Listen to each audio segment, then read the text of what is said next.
Hi అండి, అందరికీ నమస్కారం. Welcome back to my channel. ఈ వీడియోలో పెన్షనర్లకి మరియు ఉద్యోగులకి ఇప్పుడే అందిన తాజా వార్త అండి. ప్రతి పెన్షనర్ మరియు ఉద్యోగస్తులు కూడా తప్పకుండా తెలుసుకోవాల్సిన విషయాలు. సో పీపీఓ గురించిన తాజా సమాచారము, ఆ వివరాలు ఏంటో ఈ వీడియోలో తెలుసుకుందాం. వీడియో ఎక్కడే కానీ స్కిప్ చేయకుండా ఫస్ట్ నుంచి చివరి వరకు చూసినట్లయితే పూర్తి ఇన్ఫర్మేషన్ అనేది అర్థమవుతుంది. అలాగే వీడియో నచ్చినట్లయితే లైక్ చేయండి. ఇంకా సబ్స్క్రైబ్ చేసుకున్నట్లయితే మన ఛానల్ని సబ్స్క్రైబ్ చేసుకోవడం ద్వారా నేను చేసే ప్రతి ఒక్క వీడియో మీ వరకు రీచ్ అవుతుంది. ఇక వివరాల్లోకి వచ్చినట్లయితే పీపీఓ పైన తాజా సమాచారం ఏంటంటే, పెన్షనర్స్కి అతి ముఖ్యమైన డాక్యుమెంట్ ఈ పీపీఓ డాక్యుమెంట్. ఏజీ ఆఫీస్ నుంచి పెన్షన్ శాంక్షన్ చేస్తూ ఇవ్వబడే పెన్షన్ పేమెంట్ ఆర్డర్ని మనం పీపీఓ అని అంటున్నాము. సో పీపీఓ అంటే పెన్షన్ పేమెంట్ ఆర్డర్ అండి. సర్వీస్లో ఉండగా రిటైర్మెంట్కు ముందు మన పెన్షన్ ప్రపోజల్ ఎస్ఆర్తో పాటు పంపినప్పుడు ఏజీ ఆఫీస్ వారు పరిశీలించి మనకు పెన్షన్ మంజూరు చేస్తూ జారీ చేసే ఉత్తర్వులే పీపీఓ అని అంటాము. పీపీఓ ఒక పేజీతో రిజిస్టర్ ఏంటి అని అనుకుంటున్నారా? ఎలా రిజిస్టర్గా తయారు చేయవచ్చో చూద్దాము. సో ముందుగా మొదటి పేజీగా మీ వివరాలు అనగా పేరు, రిటైర్ అయిన తేదీ, హోదా, కార్యాలయము, రిటైర్ అయినప్పటి పే స్కేలు, అలాగే రిటైర్ అయినప్పుడు గ్రేడు, చిరునామా, పుట్టిన తేదీ, permission, address, mobile number, Aadhaar number, pan number, blood group, bank ఖాతా నెంబరు, బ్రాంచు వంటి పర్సనల్ డీటెయిల్స్ వివరాలు టైప్ చేసి కానీ అందంగా రాసిగా పెట్టుకోండి. సో మన పీపీఓ ఆర్డర్ ముందు వెనుక ఒక దళసరి పాలిథిన్ పేపర్ పెట్టి, తర్వాత ఒక 10 A4 సైజు పేపర్లను అట్టలాగా పెట్టండి. సో మీ Aadhaar, pension, bank passbook, so ఇవన్నీ 2 పేజీలు ఈహెచ్ఎస్ కార్డు స్కీము జిరాక్స్లు అన్నీ కూడా 2 కాపీలు అయితే, పాన్ కాపీ, ఈ విధంగా అయితే అవి కూడా, వీటన్నిటిని ఏం లేదండి భద్రపరచుకోవాలని అయితే చెప్పడమే ఉద్దేశము. సో మీ spouse Aadhaar card, EHS card జిరాక్స్లు కూడా అందులోనే జత చేసి పెట్టుకోవాల్సి అయితే ఉంటుందండి. సో తర్వాత ఒక 4 వైట్ పేపర్లు పెట్టి దాన్ని ఒక బాక్స్ లాగా తయారు చేసుకొని భద్రంగా ఉంచుకోవాల్సి అయితే ఉంటుంది. ఏం లేదు, మొత్తానికి పీపీఓ ఆర్డరు మరియు తగు కావాల్సిన డాక్యుమెంట్స్ అన్నీ కూడా మనమైతే భద్రంగా ఎక్కడికి పోకుండా భద్రంగా ఎత్తిపెట్టుకోవాల్సిన అవసరం అయితే ఉంది. ఈ పీపీఓ రిజిస్టర్ ఉపయోగం ఏంటి అంటే, రివైజ్డ్ పెన్షన్ ఫిక్సేషన్ మరియు PRC fixation, quantum of pension మంజూరు వంటి అంశాలను ఈ బుక్లో రికార్డు చేసే వీలైతే ఉంటుంది. సో పెన్షన్ తర్వాత ఫ్యామిలీ పెన్షన్కు మంజూరు చేయడానికి ట్రెజరీ వారు పీపీఓ ఒరిజినల్ ఇవ్వమని అడుగుతారు. సో మనం ఏదైనా కారణంతో పీపీఓ కోల్పోతే ఎస్టీఓ ద్వారా డీడీఓ గారికి నిర్ణీత ఫీజు చెల్లించి దరఖాస్తు చేసుకొని డూప్లికేట్ పీపీఓ పొందే వీలు ఉంటుంది.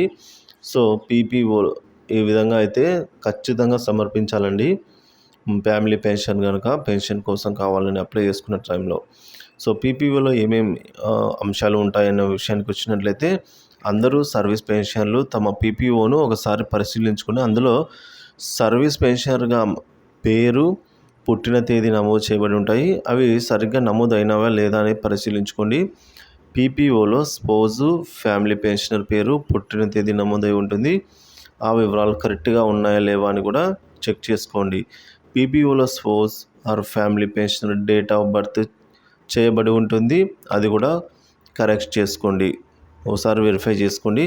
మన పీపీఓలో service pension, enhanced family pension, EPF, ఇక ఫ్యామిలీ పెన్షన్ అనే 3 అంశాలు ఉంటాయి. వాటి ఎదురుగా మొత్తం నోట్ చేయబడితే ఉంటుంది, అవి కూడా గమనించండి. ఇక సర్వీస్ పెన్షనర్ అయితే ఇది బేసిక్ పే ఆధారంగా నిర్ధారించబడుతుందండి. సో సర్వీస్ పెన్షనర్ జీవించి ఉన్నంతకాలం బేసిక్ పెన్షన్, దానిపై ఇతర అర్హత గల అలవెన్స్లు చెల్లింపబడతాయి. పిఆర్సి అమలైనప్పుడు సర్వీస్ పెన్షన్ రివైజ్ కాబడుతుంది. ఇక రెండవది ఏంటంటే ఎన్హాన్స్డ్ ఫ్యామిలీ పెన్షన్. ఉద్యోగి లేదా సర్వీస్ పెన్షనర్ ఒకవేళ మరణిస్తే వారి ఫ్యామిలీ పెన్షన్కు ఇచ్చేదే ఈ ఎన్హాన్స్డ్ ఫ్యామిలీ పెన్షన్ అండి. వివరంగా ఒక ఉద్యోగి సర్వీస్లో ఉండగా సర్వీస్‌లో ఉండంగానే మరణించాలి లేదా పెన్షనర్‌గా ఉండగా మరణించే వారి వారసులు కొంతకాలం పాటు పూర్తి పెన్షన్ చెల్లిస్తారు. రిటైర్మెంట్ వయసు 58 సంవత్సరాలుగా లేదా ఉద్యోగంలో ఉండగా మరణిస్తే ఆయనకు 67 సంవత్సరాలు లేదా 10 సంవత్సరాలు ఏది ముందైతే అది వచ్చేంత వరకు రిటైర్ అయ్యి సర్వీస్ పెన్షన్ పొందుతూ మరణిస్తే ఆయనకు 67 సంవత్సరాలు లేదా 7 సంవత్సరాలు ఏది ముందైతే అది వచ్చే వరకు ఫ్యామిలీ పెన్షన్‌కు పూర్తి అంటే ఎటువంటి కటింగ్ లేకుండా పూర్తి పెన్షన్ అయితే ఆయనకు ఎంత వస్తుందో అంతే పెన్షన్ చెల్లిస్తారు. సో వారికి దీన్నే ఎన్హాన్స్డ్ ఫ్యామిలీ పెన్షన్ అంటాము. అది ఎప్పటి వరకు చెల్లించబడేది పీపీఓలో రికార్డు చేయబడి ఉంటుంది. సో 2020 పీఆర్సీలో కూడా దీనిని నిర్ధారిస్తూ ప్రభుత్వం సర్క్యులర్ మెమో జారీ చేసింది. ఇక మూడవది ఫ్యామిలీ పెన్షన్. సర్వీస్ పెన్షనర్ మరణిస్తే వారి వారసులకు ఇచ్చేదే ఫ్యామిలీ పెన్షన్. దీనిపై డిఆర్ లేదా ఐఆర్ వంటివి చెల్లింపబడతాయి. సర్వీస్ పెన్షనర్ లానే వీరికి కూడా పీఆర్సీలో బేసిక్ పెన్షన్ రివైజ్డ్ చేయబడతాయి. ఫ్యామిలీ పెన్షనర్ కూడా వారి వయసు ఆధారంగా అడిషనల్ క్వాంటమ్ ఆఫ్ పెన్షన్ చెల్లించబడుతుంది. ఈ అంశాలు మీ పీపీఓలో కరెక్ట్గా ఉంటే మంచిదండి. అంటే అవన్నీ ఇంకా ఏ ఇబ్బంది లేనట్టే. కరెక్ట్గా లేకపోతే ఏమవుతుంది అని అయితే వద్దు, వాటిని సరి చేయించుకొని అయితే ఉంచుకోవాలి. ఒకవేళ ఏమైనా మిస్టేక్స్ ఉన్నట్లయితే ఏదైనా డేట్ ఆఫ్ బర్త్ కానీ నేమ్ కానీ ఇవన్నీ లేనిచో తదనంతరం వారికి ఫ్యామిలీ పెన్షన్ రావడంలో ఏక్యూపీ మంజూరు విషయంలో చాలా ఇబ్బందులు పడవలసి అయితే వస్తుంది. ఒక ఉదాహరణ తీసుకున్నట్లయితే ఇటీవల ఒక సర్వీస్ పెన్షనర్ మరణించారు. వారి వారసులు ఎస్టీఓ గారిని కలిసి ఫ్యామిలీ పెన్షన్ మంజూరు చేయమని దరఖాస్తు ఇచ్చారు. దానికి ఎస్టీఓ గారు పీపీఓ చూడగా సామ్రాజ్యం అని పేరు ఉంది. ఆధార్లో ఆస్తులలో బ్యాంక్ ఖాతాలో వారి పేరు సాంబమ్మగా ఉంది. కావున చెల్లదని పీపీఓలో పేరు మార్పు కోరుతూ ఏజీ ఆఫీస్కు దరఖాస్తు చేసుకోవాల్సిందిగా అయితే సూచించారు. ఈ విధంగా అయితే ఉంటాయి. తర్వాత మన వారసుల కోసం మనం ముందుగానే ఇటువంటివి సరిచేయించుకోవడం ఉత్తమం అని కూడా చెప్తూ ఉన్నారండి పెన్షనర్స్కి సంబంధించి. ఇక స్పౌస్ లేదా ఫ్యామిలీ పెన్షనర్ పేరు సరిగా లేకపోతే తగిన ఆధారాలతో చివరి రిటైర్ అయిన చోట డీడీఓ ద్వారా పీపీఓలో పేరు సరి చేయించమని దరఖాస్తుతో పాటుగా ఎస్ఆర్ ఒరిజినల్ పీపీఓ ఏజీ ఆఫీస్కు దరఖాస్తు పంపి సరి చేయించుకోవచ్చండి ఏమైనా నేమ్స్ కనుక ఉంటే. ఇక డేట్ ఆఫ్ బర్త్ విషయంలో స్పౌస్ లేదా ఫ్యామిలీ పెన్షనర్ యొక్క date of birth pension proposal పంపే సమయంలో ఖచ్చితంగా నోట్ చేసి ఉండాలి. అదే అన్నిటికీ రుజువు అవుతుంది, ప్రమాణంగా ఉంటుంది. గతంలో 2005కు పూర్వం అంతకుముందు స్పౌస్ పేరు మాత్రం నోట్ చేసి పుట్టిన తేదీ వేయకపోవడం లేదా సుమారుగా వయసు అని ఎంతో కొంత ఇయర్ మెన్షన్ చేయడం. అందువల్ల పీపీఓలో పుట్టిన తేదీ చాలామందికి నోట్ అవ్వలేదని సందర్భంలో ఉంది. డేట్ ఆఫ్ బర్త్ నోట్ కాకపోయినా తేడా పడిన సంబంధిత ధృవపత్రాలు అనగా స్టడీ సర్టిఫికేటు, ఆధారు, పాను, వైద్యుడు ధృవీకరించిన వయసు పత్రము ఇటువంటి వాటిని జత చేసి పీపీఓ నకల్స్ జత చేసి సంబంధిత ఎస్టీఓ గారికి మనము అప్లై చేసుకున్నట్లయితే లేదా ఐఎఫ్ఎంఎస్లో ట్రెజరీ సైట్లో ఒక ఇన్సిడెంట్ రైజ్ చేస్తే సరిచేస్తారండి.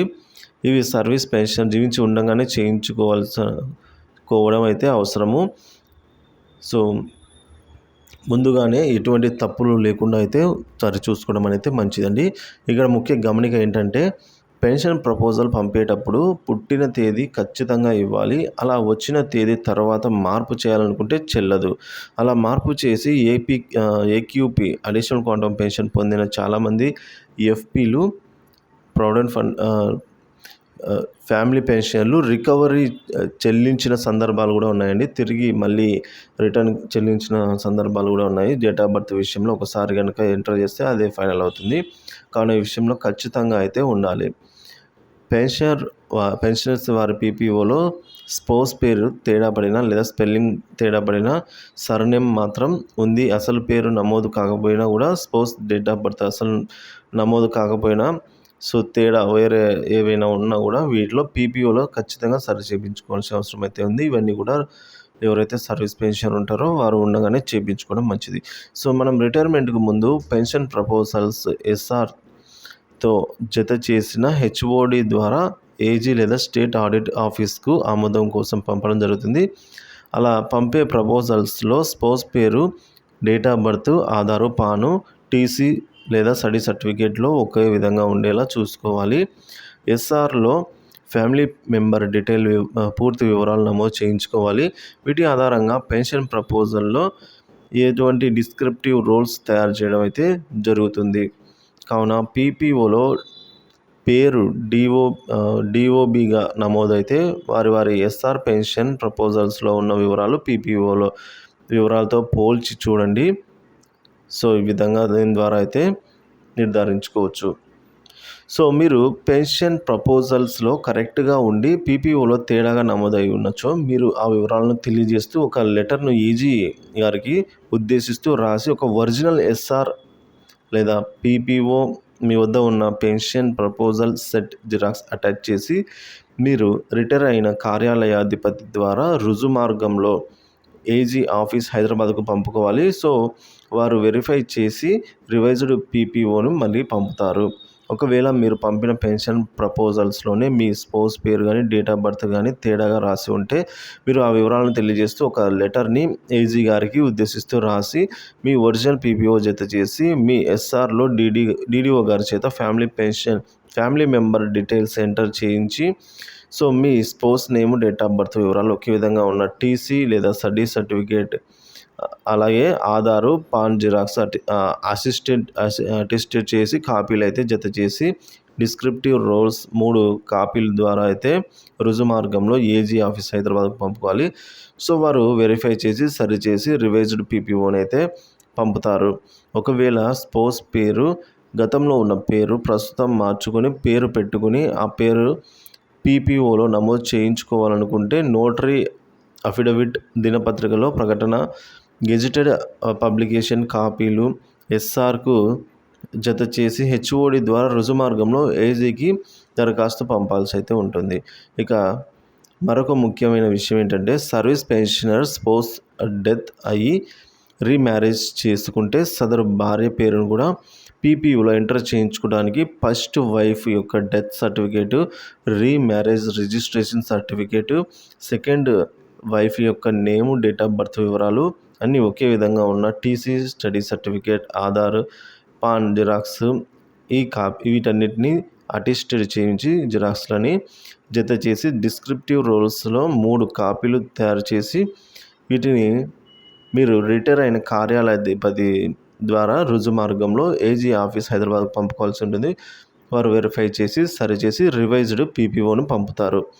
ఇక మరొక ముఖ్యమైన విషయం ఏంటంటే spouse name, date of birth కరెక్ట్గా ఉండి మీ పీపీఓలో నమోదై ఉండి సో మనకు సిఎఫ్ఎంఎస్ నుండి మంత్లీ జారీ చేయబడే పే స్లిప్లో తేడా పడిన పుట్టిన తేదీ నమోదు కాకపోయినా మీ సంబంధిత ఎస్టీఓ గారికి సదరు తేడాలు పీపీఓ ప్రకారం సరిచేయించుకోమని లేఖ రాసి పీపీఓ అలాగే స్పౌస్ ఆధార్ కార్డు లేదా పాన్ లేదా స్టడీ సర్టిఫికేట్ జిరాక్స్ కాపీలు జత చేసి సరిచేయమని అయితే కోరవచ్చు. వారు పరిశీలించి అయితే సరిచేస్తారు. సో ఈ విధంగా పీపీఓకి సంబంధించి ఫ్యామిలీ పెన్షనర్కి కానీ ఎటువంటి ఇబ్బందులు రాకుండా ఎన్హాన్స్డ్ ఫ్యామిలీ పెన్షన్ కానీ ఇవన్నీ కూడా ఎటువంటి ఇబ్బందులు రాకుండా ఇప్పుడే మీరు ఉన్నప్పుడే అన్నీ కూడా సక్రమంగా అన్నీ చెక్ చేసుకొని సరి చేసుకోగలరని అయితే ఉద్యోగులు మరియు పెన్షన్లకు సంబంధించిన తాజా సమాచారం అండి. వీడియో నచ్చినట్లయితే లైక్ చేయండి, షేర్ చేయండి. అండ్ వీడియోస్ కోసం మన ఛానల్ని సబ్స్క్రైబ్ చేసుకోండి. Thank you for watching this video.